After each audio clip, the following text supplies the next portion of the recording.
നമസ്കാരം. സുഭാഷിതം.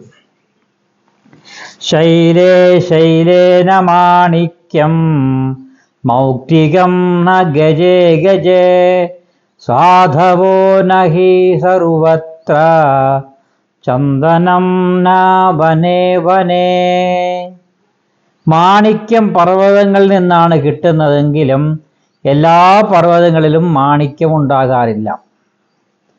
മുത്ത് എല്ലാ ആനകളിലും ഉണ്ടാകാറില്ല. മുത്ത് എല്ലാ ആനകളിലും ഉണ്ടാകാറില്ല. അതേപോലെ പറഞ്ഞ എല്ലാ വനത്തിലും ചന്ദനവും ഇല്ല. അതുപോലെ സജ്ജനങ്ങൾ എല്ലായിടത്തും ഉണ്ടാകാറില്ല.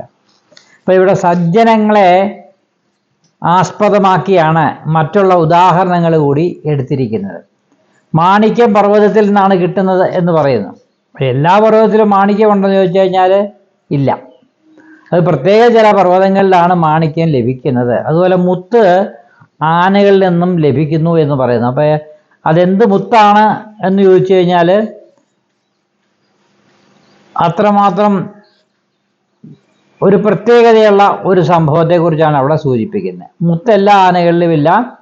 ചുരുക്കം ചില ആനകളിൽ മാത്രമേ, വളരെ വളരെ ചുരുക്കം ചില ആനകളിൽ മാത്രമേ മുത്തുള്ളൂ എന്ന് പറയുന്നു. അതേപോലെയാണ് ഇവിടെ ചന്ദനത്തെക്കുറിച്ച് പറയുന്നത്. എല്ലാ വനത്തിലും ചന്ദനം ഉണ്ടാകണമെന്നില്ല.